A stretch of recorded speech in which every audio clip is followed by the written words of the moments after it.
Hello साहब, तिवारी जी के यहाँ से बोल रहा हूँ। अच्छा बताइए। सीए आपके, उन्होंने मेरे को बताया था कि मैं आपको थोड़ा सा फोन करके इन्फॉर्म कर दूंगा। साहब, टाइम है आपके पास? करी तो बात हुई थी तिवारी जी से मेरी, वो बता रहे थे टीडीएस वगैरह के नहीं, बारे में। टीडीएस का तो हो गया, टीडीएस का हो गया। मैं आपको सिर्फ इन्फॉर्म, अभी आपकी बुक देख रहा था मैं, तो तिवारी जी बता रहे थे सीए, वो कह रहे थे कि मैं थोड़ा सा आपको बता दूं, जी जी बताइए। क्योंकि वो ऐसा है ना, टैक्स वैक्स का फिर काम फिर लटक गया था सर। नहीं नहीं बताइए। एक सेकंड। 30% टैक्स ये तो पे कर दिया सर हमने आपका, ठीक है सर। अच्छा, जी जी। 10% टीडीएस भी आपका, तिवारी जी ने कहा था टीडीएस। हाँ तो ये तो पता ही है, मेरे को बता दिया था उन्होंने। इसके दो ना फायदे बता रहा था इसको मैं आपके, तो सर 30% जो टैक्स कटा है आपका, क्योंकि सर आपका स्लैब जो है वो 12 लाख से ऊपर है, तो 30% टैक्स कटने का फायदा ये है सर, कम से कम कल को इनकम टैक्स का डंडा तो नहीं होगा। और जो सही है, ये 10% टीडीएस भी आपने इसलिए काटा कि कल को आपको कोई प्रॉब्लम ना हो, ठीक है। है ना। तो सर ये दो फायदे हो गए, मतलब इनकम टैक्स के डंडे से बच गए, दूसरा ये टीडीएस के भी डंडे से बच गए। क्या कहना चाह रहे हो? ये तो मुझे ही पता है। नहीं, मैं नहीं, कम से कम इस जिम्मेदारी से बच गए ना। क्या कह रहे हो यार? सर मैं ये कह रहा हूँ, ये देने के बाद आपके ऊपर से जिम्मेदारी हट गई, आप कल को पागल है कि एक ही बात 30% को पकड़ लिया तूने? मेरे को पता नहीं है ये बात। ये तो पता है सर आपको। तो 30% टैक्स दे दिया तो इनकम टैक्स का डंडा आप पे नहीं पड़ेगा, आपकी जिम्मेदारी खत्म, आप बुरा मत मानिए सर। लेकिन इनका डंडा पड़ गया, ये क्या होगा फिर? यार रोजे रमजान में गालियां दिलवाएगा, क्या रह गया? सर ये क्या? सर 2.5% ज़कात है? 2.5% ज़कात। साहब मैं माजरत चाहूंगा कि रोजे में मैं आपको ज्यादा बुलवा रहा हूँ, लेकिन ये 30% टैक्स दे दिया आपने, जो कि बहुत अच्छी बात है, क्योंकि एक उसूल है हिंदुस्तान का कि आप अगर 12 लाख से ज्यादा कमाते हैं तो 30% टैक्स देंगे, और देने के बाद मुतमईन हो जाते हैं इस बात से कि अब कोई जिम्मेदारी आपकी नहीं है, ना ही किसी चीज की पेनल्टी पड़ेगी।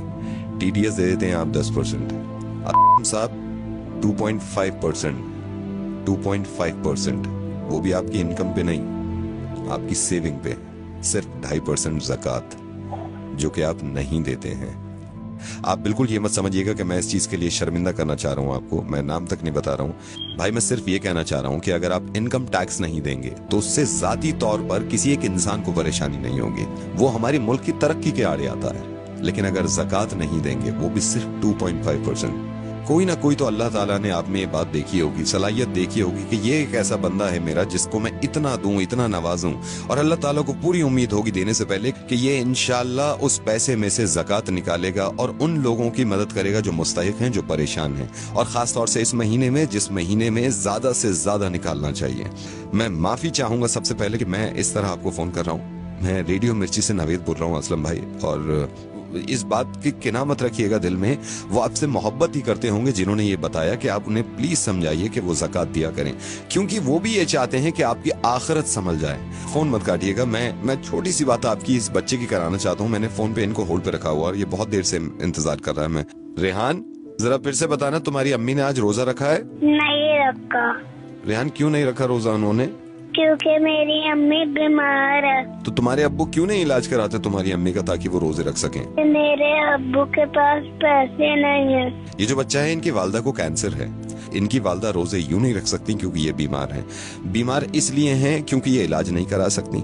इलाज ये इसलिए नहीं करा रही क्योंकि इनके पास पैसे नहीं है। पैसे इसलिए नहीं है इनके पास भाई क्योंकि हम ज़कात नहीं देते हैं। बहुत मुमकिन था ये कि हम हॉस्पिटल के बाहर अपनी वालदा के साथ बीमार पड़े होते और हम इंतजार कर रहे होते कि कोई ज़कात दे, और इनके वालिद यहाँ बैठे होते जहां पे आप हैं, और ये अगर ज़कात ना देते और हम तक ना पहुंचती तो कैसा लगता? आपके माशाल्लाह 2 मासूम बहुत प्यारे बच्चे हैं, और मैं ये दुआ करूंगा कि इंशाल्लाह बहुत लंबी उम्र हो उनकी और बहुत तरक्की करें वो। टैक्स नहीं देते हम तो कितना घबरा जाते हैं कि नोटिस आ जाएगा इनकम टैक्स की तरफ से। ज़कात नहीं देते हम तो जिसकी माफी नहीं है और उस नोटिस का कोई बदल नहीं होगा। मैं ये नहीं कह रहा हूं कि आप किसको दें, आप जिसको सही समझे, जिसको लगे कि मुस्तहिक है, उसको ज़कात दीजिए। इंशाअल्लाह ज़कात जरूर दूंगा, और इस बच्चे को अगर जरूरत हो किसी चीज की तो मुझे जरूरत है। इस बच्चे को अब जरूरत नहीं है, इस बच्चे तक पहुंच गया, लेकिन हमारे ही हिंदुस्तान में बहुत सारे बच्चे ऐसे हैं जो इंतजार कर रहे हैं हमारी ज़कात का। अल्लाह ताला अजर दे आपको इस चीज का, आपने अपनी जिम्मेदारी पूरी करी। एक जिम्मेदारी आपकी बन जाती है, ये जो आपने सुना है इस चीज को दूसरों तक पहुंचाइएगा और यकीन मानिए इस बात का कि इतने अच्छे कौम में लोग हैं, इनके दिल इतने अच्छे हैं, कहीं ना कहीं वो या तो भूल जाते हैं या थोड़ा सा मिसगाइड हो जाते हैं। इंशाल्लाह जरूर लोग एक दूसरे की मदद करेंगे और ज़कात निकालेंगे। मैं इंशाल्लाह फिर आपसे बात करूंगा। अल्लाह हाफिज।